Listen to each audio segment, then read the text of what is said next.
Nkosi sikeleli Afrika, maluphakanyisa uphondo lwayo, izwa imithandazo yethu.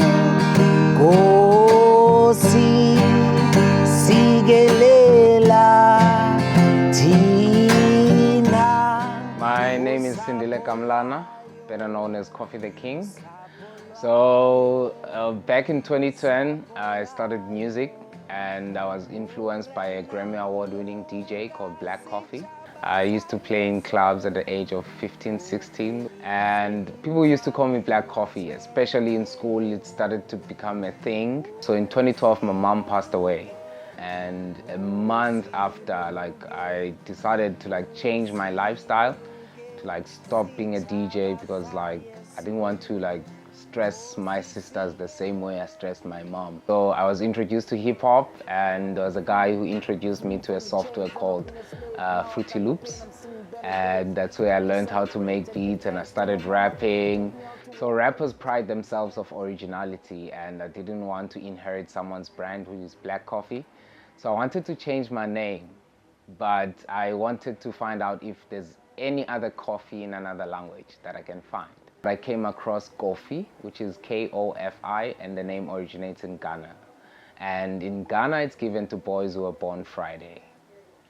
So the next step was to actually go and check on the calendar if when I was born, and I actually found it out that I was born on a Friday. So everything fell into place, and at that time I was called Ras Coffee. And people mistaken my name to a Rasta. They thought I'm gonna play reggae music, and I had to simplify my name. So in Ethiopia, Ras means king. So I was basically King Coffee, and then I simplified it to Coffee the King. And then I added H because I'm a Xhosa, so it's K-H-O-F-H-I, and the King is one word. I was born and raised in Cape Town.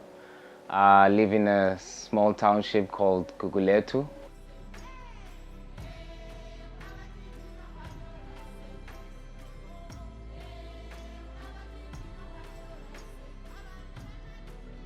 I'm 26 years old now, and it's been 22 years of my life living in this area. Majority of the white people will never understand what we go through to go to work or go to town. They would think it's just easy like that. I have to go out of the house. I don't have a shower that I can just turn on now and then the water comes out and just wash. I have to go outside, go pick up the bucket and fetch water and put it in the kettle and wait for it to boil. Nowadays, a lot of people living in the city, they don't even boil kettles to make coffee. They have coffee machines now. It's like a different convenient life for them. Like in 2023, there's still people who are using the bucket system in Cape Town. That's me. That's me. I use the bucket system. It's something that annoys me all the time, every day. It's something that I feel like it's like an inhumane thing to do to a lot of people. I can't understand how a party can be proud that we've done a lot, we've changed the city, we're doing this and that, but they're still who are in a space that was established 20 years ago, but they're still using a bucket system. It's something that doesn't really sit well in my mind. The conditions of living in the township, hence we have places like your Menenberg, your Hanover Park, that has a high rate of criminal activities. Is the way that the places were designed, and the mindset that was instilled in people that you are inferior, you cannot do nothing for yourself, and you deserve to be in the garden, you deserve to be in the kitchen. And there's this one thing that pisses me off. It's by the Department of Education. It pisses me off because it's very subliminal, and when you read it, you kind of wait a minute. And it's on every public school I don't know in Cape Town, I've seen it in Cape Town, but I don't know for other places. It says, enter to learn, leave to serve. there's something wrong about this statement, because it doesn't give you an idea of that one day you can own something and create something for yourself, like be a business owner. You just have to learn and go and serve and just work for someone, or be a modern slave per se.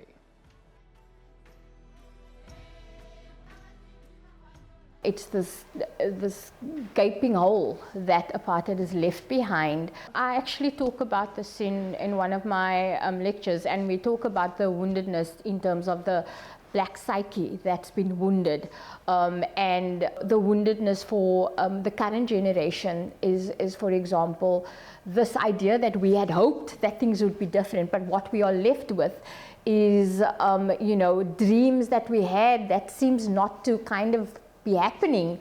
The born free were not really born free. They have big burden in terms of poverty and the hopes and the promises that have been made.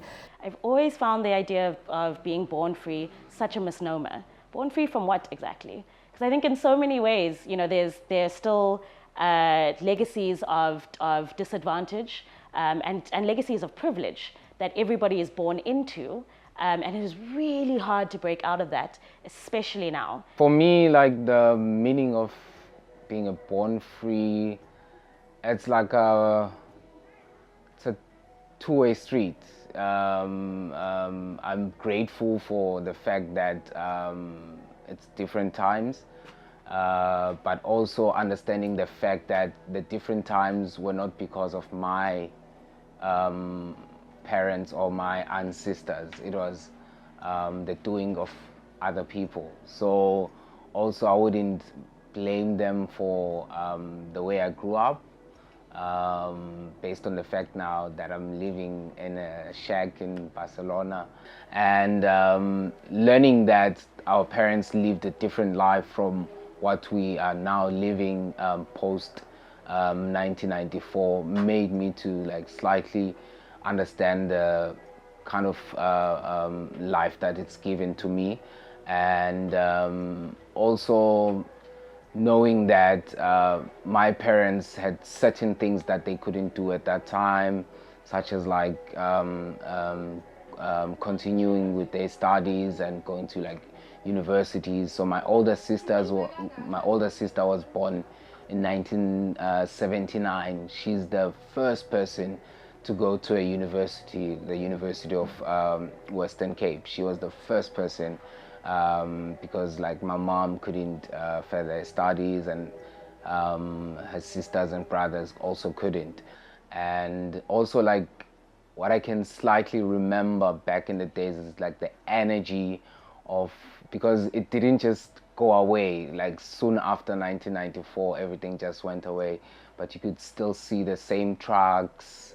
I remember as a kid, whenever I saw like a big hippo truck, like I would feel very scared. I don't know if like it's like reincarnation, but I would feel something that would kind of like trigger a feeling to me. But I don't know how it happens, because I was born after that time. And also the fact that like we never understood that why we fear or like give, I'd say like overrated respect for like white people, when even when you are not required to do so, and like it just comes in. It's just instinctively kicks in, because like back in the apartheid era, the bosses, your superiors and stuff. So like I've noticed that it's still like an ongoing thing with a lot of black people. And you go to restaurants, you go to retail stores, the energy is different, and you may think that person is responsible for that, like the person who's doing it, like the black person who's doing it, but it's definitely, how I see it, it's trauma. It's like something that they've inherited. Most of them, they don't understand what it is. It's like it just kicks in when you just served a black person. You're like asking, do you want plastic? Do you want plastic? And then you pack the things and then you just shove them, and then when a white person is coming, hey sir, do you need a plastic? And like all of a sudden the accent changes and everything changes. You have within families these really clear manifestations of class and racial divides now that are from years back, but that really play out in everyday interactions and conversations too. I think, you know, when we live in a society where the economy isn't growing, where jobs aren't being created, where again, you know, the politics and the public policy of this country don't serve the vast majority of people, you know, I think it's almost impossible to really talk about being born free of a legacy. We're all carrying it with us, and as a society collectively, we're all still dragging it behind us, quite honestly. My name is Teruga. Teruga is the name I gave myself because for me it was so important, you know, as part of my decolonial journey, as you know, part of my own journey of finding myself, you know, that names are so important. And so Teruga is a Khoekhoe name that means fighting spirit. I often just tell people, so I was born in Klikhuis. Klikhuis is the Khoekhoe name of this place the colonizers called Cape Town. So I was born here, but my mother, my Khoi mother, is from Graafrenet, you know, and the area called Kamdibu. And so for me, that at times feels more home, you know, than this. And so, but this is where we're at, you know. Obviously, colonial trauma and, you know, forced our people to seek, you know, economic opportunities in these cities. You know, when you take away people's language, a culture, identity, a history, our ancestors, you know, what remains? It's traumatizing, and, you know, being erased, you know, make that woundedness even worse. Because now Cape Town don't talk about that. Oh no, the city, oh no, we don't talk about that. It is what it is, you know, and yet we are still traumatized by that theft that happened from 1652. So I think that some of the criticisms is definitely around the idea that reconciliation has become this ideology that has been used to not engage with the past. Because we are this rainbow nation now and we're all getting along, let's not engage with how we need to possibly be restituted and reparations, you know, and that we need to stop blaming the past. So I think that it's created a silence which is problematic, because they actually say that silence around community issues and national issues is transmitted from one generation to the next. So a silence and an ambivalence about engaging with our past. The other thing is literally around some of the reparations that needed to happen, some of the redistribution that needed to happen. There's lots of land that should have been redistributed that hasn't been done. There are people from District 6 still struggling to get access to the homes that had been created for them. So land is definitely an issue. People were pushed backwards from the city that has most of the prestigious resources. Like we have the Table Mountain as the seventh wonder of the world. What I believe is that black people believe in mountains, and they believe in the richness of the mountains, the herbs, the running water, going to pray to the mountains. So imagine pushing them away from what they believe is their source of energy, is their source of connectivity to their gods. It's like pushing them away from life. And now everyone is out now of the city. Everyone is away. They're in the southern suburbs, northern suburbs, Cape Flats. And now you have to commute to work. Kakapusa means erasure, means amnesia. It means just forgetting. You realize that Kakapusa has really just left us orphans on our own lands. You know, it has left us with the sense of needing to belong.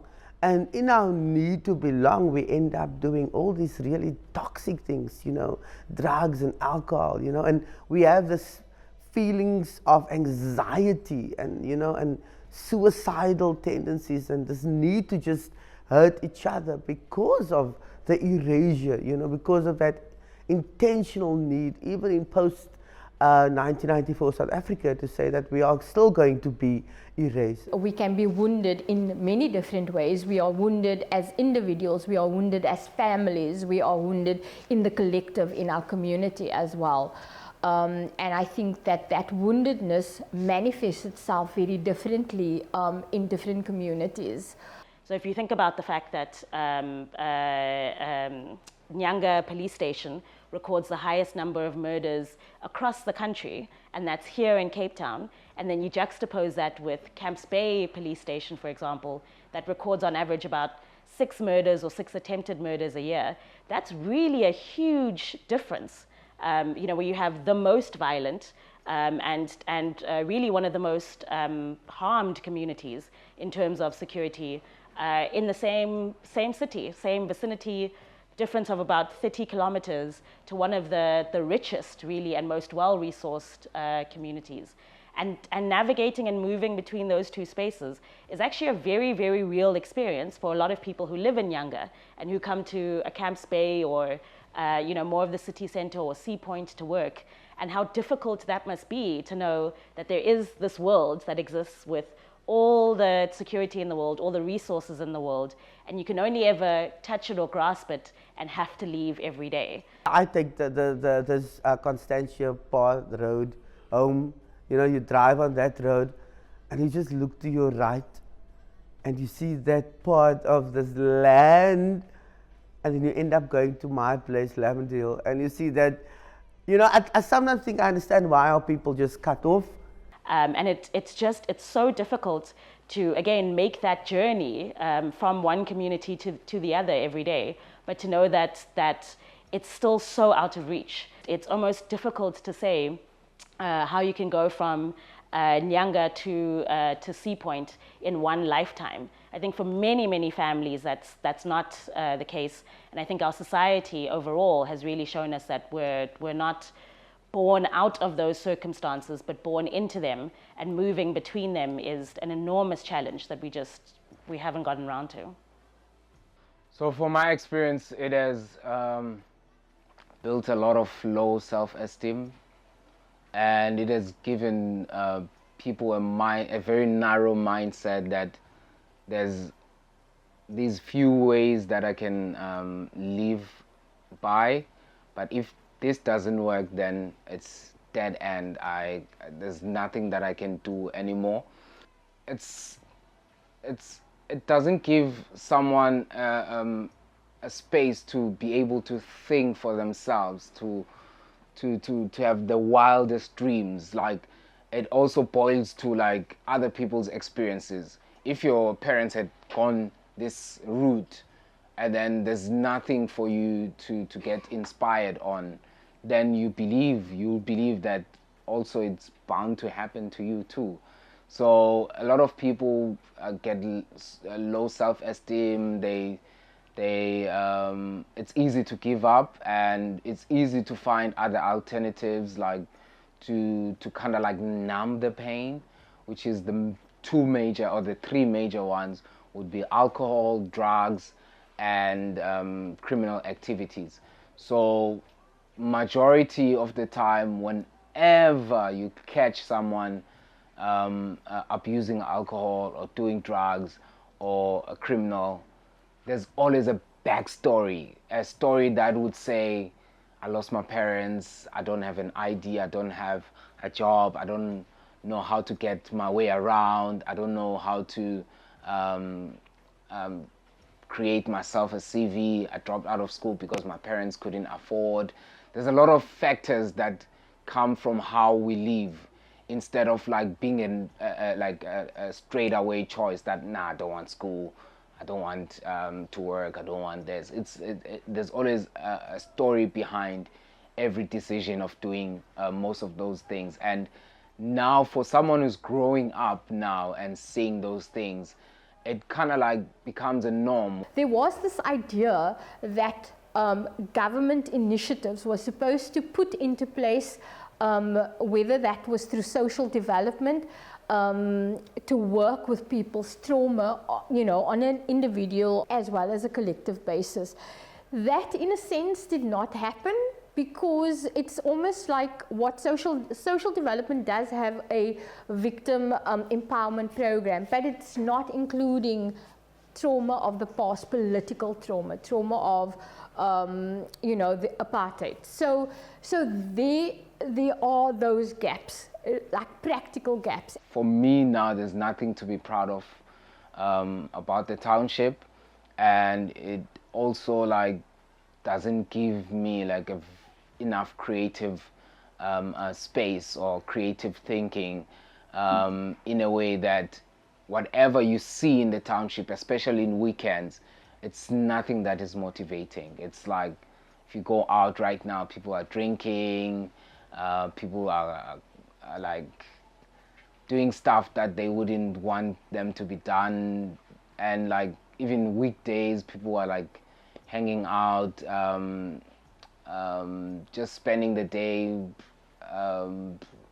just living in the township without anything to do, no jobs, no school, and majority of them, they would see like people who are older than them as like examples, and not good examples, but as examples that, oh, he's surviving, then I might as well like drop school, I might as well do this, I might as well do that.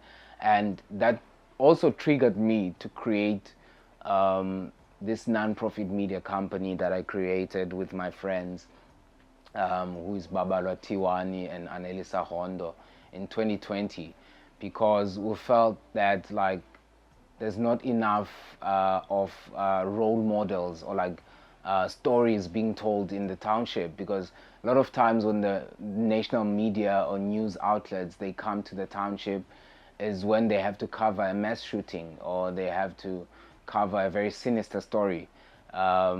If there's someone who's doing great things in the township, no one comes. Literally, no one comes. It doesn't give a young person like hope that there's something different that can happen in the township in the future. This idea that once you, or if you're able to move from a working class or a poor rural community into the lower middle class or the middle class, that issues of race, racism, discrimination, that they disappear is completely and utterly untrue. I think that, again, 30 years now of having levels of political freedom in South Africa hasn't meant that people are insulated from racism. Black people are considered as stealers, criminals, they can never be trusted, and I believe it's something that was instilled in black people. And once someone asked me, what is that one thing that you would wish to tell to someone who's visiting Cape Town about South Africa that they don't know, I told that person that black people are not violent. So black people are very peaceful people, and it's the last option to be violent. And I think even particularly the idea that the wealthier you are, the safer you are, is less true for black people. It's less likely that we won't be stopped by the police or we won't be harassed by the police for being in neighborhoods that we quote unquote don't belong in. So this whole idea again of being profiled based on your race, your class, your sex in any sort of setting is still very much alive. And I don't think that disappears when you are able to move into the middle class or able to move into wealthier classes. To give a very, very practical, I think, example of that, think about July 2021. And think about how you had all of these, I guess you want to call them vigilantes in many suburbs who set up these so-called checkpoints or whatever it was, and who were specifically aggressive towards black people and Indian and colored people who were moving between communities who felt just as unsafe as they did.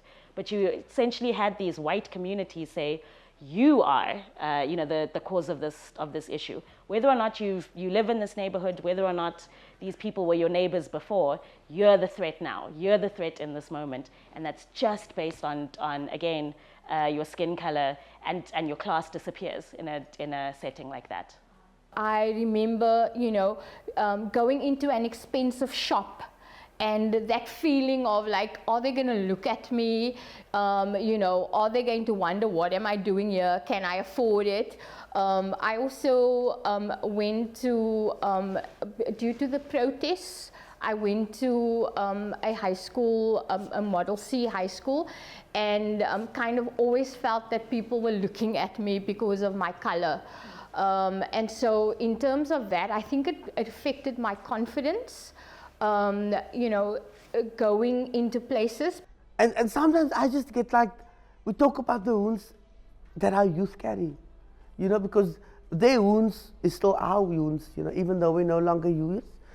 The wounds that they carry are also the wounds of our ancestors. And you can't just take everything from a people and then just expect us now to pray it away.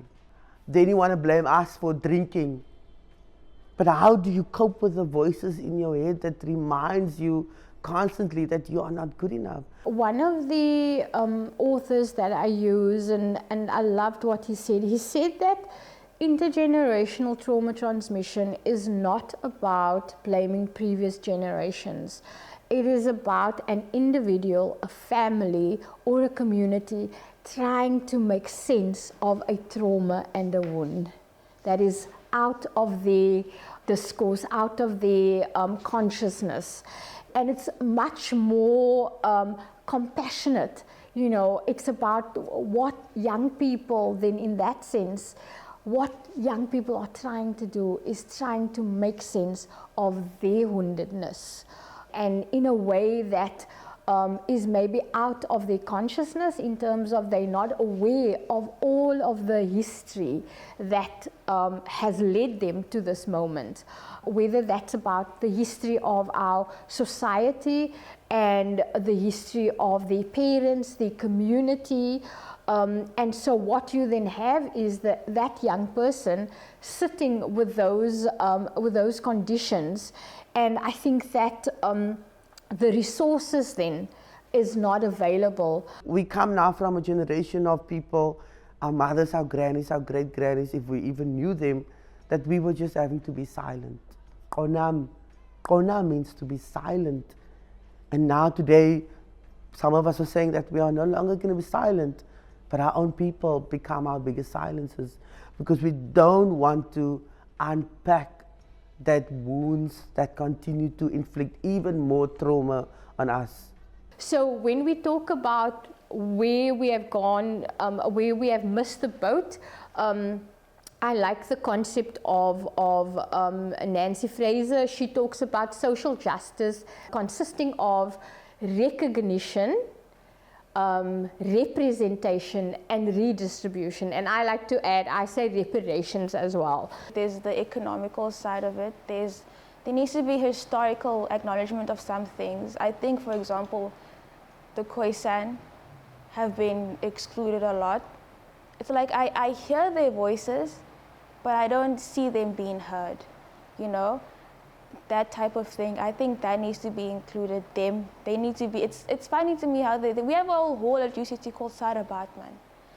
And then you don't actually see the Khoisan, for example, being acknowledged. My dad's side of the country, where he's from, we had a whole slaughtering from Belgium, you know, with King Leopold II.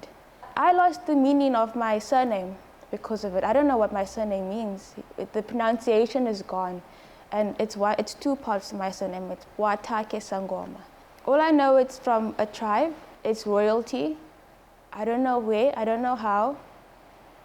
The last person who knows how my surname was truly pronounced is probably my great-great-great-grandmother, grandfather. And it was a whole mass slaughtering, 8 million people, 10 million people, just to make industrialized goods, and it's not being acknowledged. And I think a lot of historical inaccuracies need to be acknowledged, and they need to be understood. They need to be sympathized with. Money shouldn't just be thrown at us. There needs to be monuments. There needs to be things written in books. We need to document these things, because so much has gone undocumented. And I think that also contributes to anguish that we have, especially amongst young people, who eventually reach this point of awakening. A lot of black people, I have noticed, they either get in touch with their African heritage, or they are just trying to live life as a ghost, not really understanding what's going on in the country. They just want to make money, get a good house, and like I said, have that burden of uplifting the entire family. And I don't really see justice ever really coming about the way we want to see it come about, because everyone's form of justice is understood differently. Especially our politicians, they understand it way differently than we would understand it. Racial justice for me is about recognition, representation, and restitution. I would add reparations as well. And I think that you need all of those elements, because we have been affected on all those different elements. And I think that it's not just about psychological healing that needs to take place in order for us to achieve that justice, but it's also on a practical level that people's livelihoods and future generations have been profoundly damaged and affected. And I don't think there is any amount of money that can repair or replace what has been lost in our society, in terms of loss of life, in terms of loss of place and sense of belonging, in terms of loss of self-esteem and dignity. And the nearest that we as a society can come is this idea of restitution or reparations.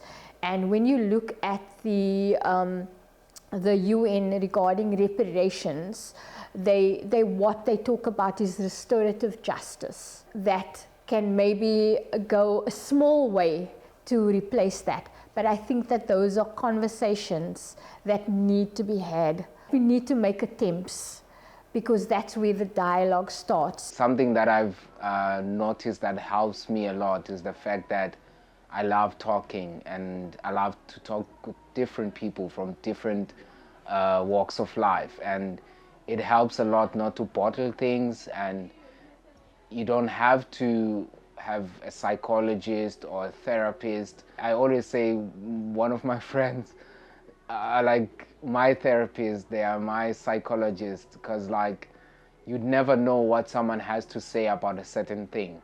So every person's perspective is very important. And some of the greatest advices that I've ever got in my life, I've got from homeless people living in the city center.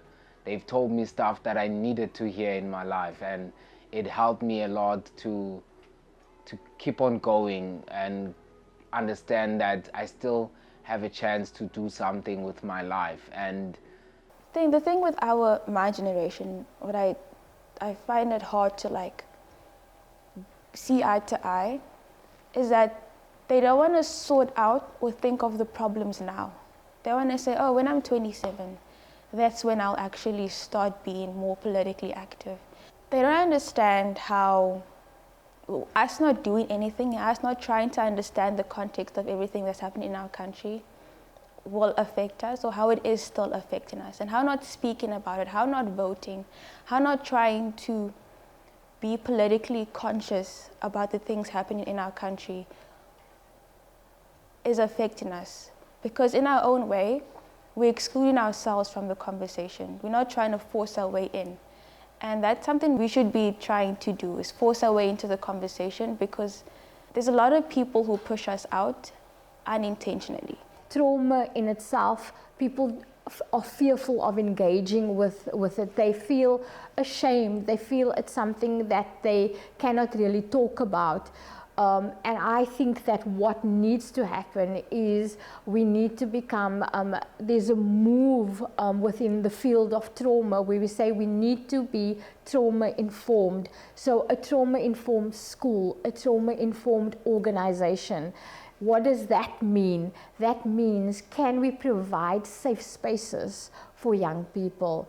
can we provide a space where they can feel like there is someone who is going to recognize and listen to them. Well, you know, my Khoi work has only ever just been part of my Urusen. Urusen means healing.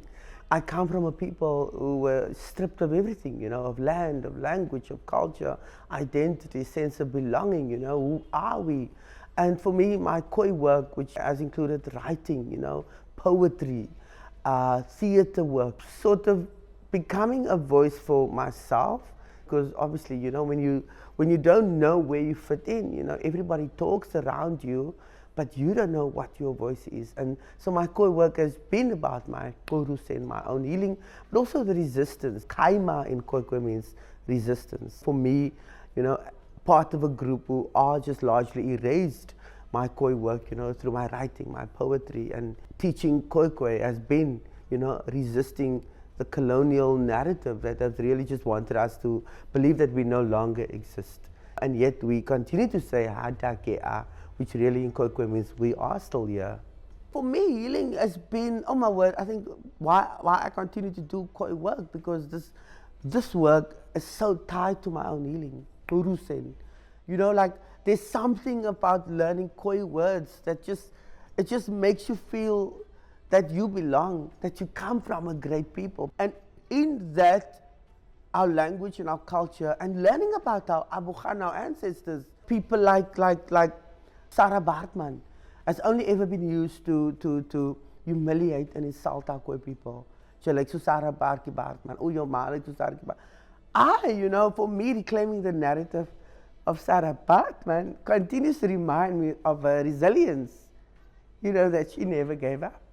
You know, even in that 2 years, you know, when she was in England and Paris, Lang Elsie, a Khoi woman who led a revolution in Swellendam, who said, you know, white men, you're not going to just come and take our land. And, you know, again, you talk about healing. For me, that is healing. And realizing that I'm not going to be silent about the economic disposition. I'm not going to pretend that we are happy. I'm going to post my things, even if I get no likes. Because in that posting my truth, that is my healing. And I think a lot of our people, we have been silenced by our own people at times. The system silences us, but our own people are like, don't talk about this. Don't talk about this. But what happens if we don't talk about these things?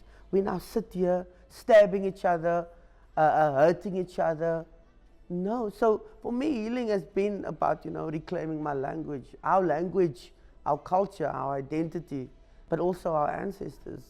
And, you know, now looking at the rock art and say, oh, but that's not just rock art, that's a family portrait. You know how nice that feels? Because now nobody's going to tell you that you're nothing, that you belong nowhere.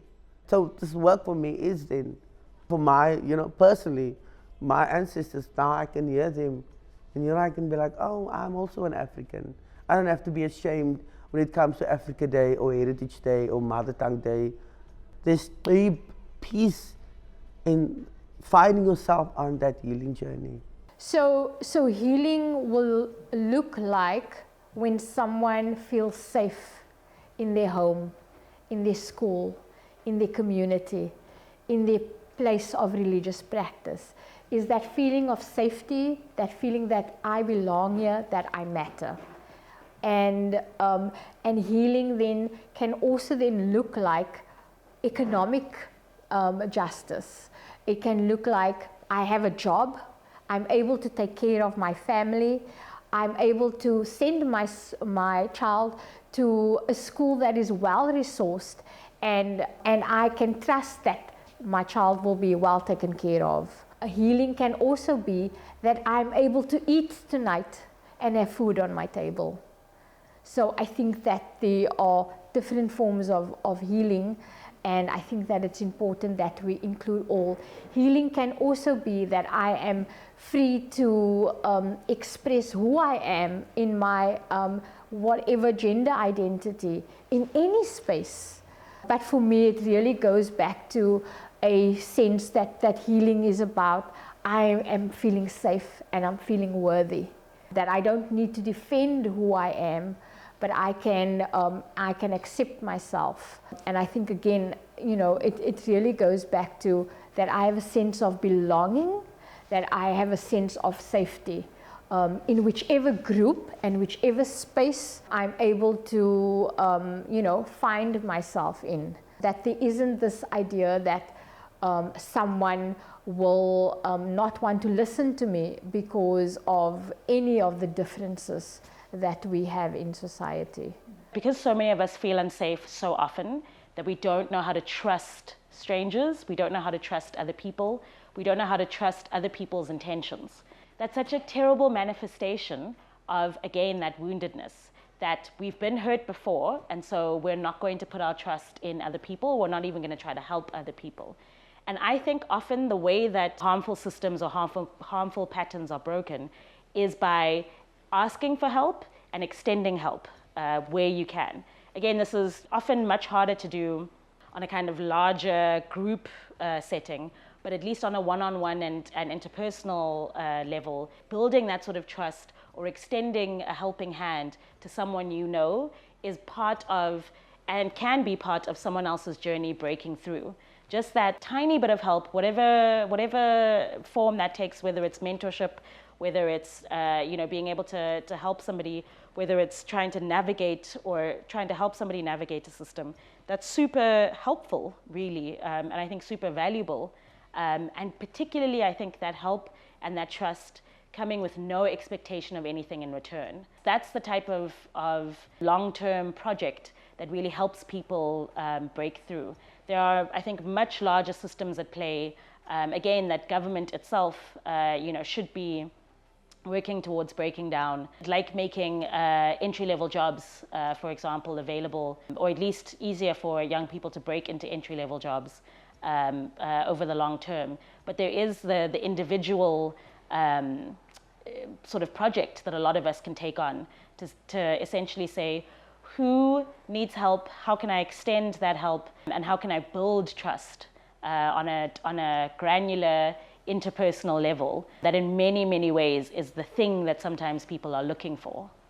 Sometimes you ask yourself if, do we pay enough attention in understanding that we're still sharing these spaces, we still make efforts of living together and make, even if we have a lot of differences, but we also make efforts in making sure that we share this place which is called Earth. So without putting the differences aside and making sure that we humble ourselves and understand other people's backgrounds, it will be hard for us to live in peace and harmony and be able to grow each other, and also create an environment whereby everyone feels safe to share something. And me, myself, I'm working every day to make sure that I better someone's life, because someone out there bettered my life, and where I am, it is because of people. So in South Africa, we say, umntu ngumntu ngabantu. So my dream is that young people in this country would be able to invest in themselves. When I'm talking about investing, it's not only about money when you hear the word investing. Invest time, invest energy, invest hope, respect, and trust in yourself. So if you invest those things in yourself, then they'll better you in what you want to achieve or what you want to do.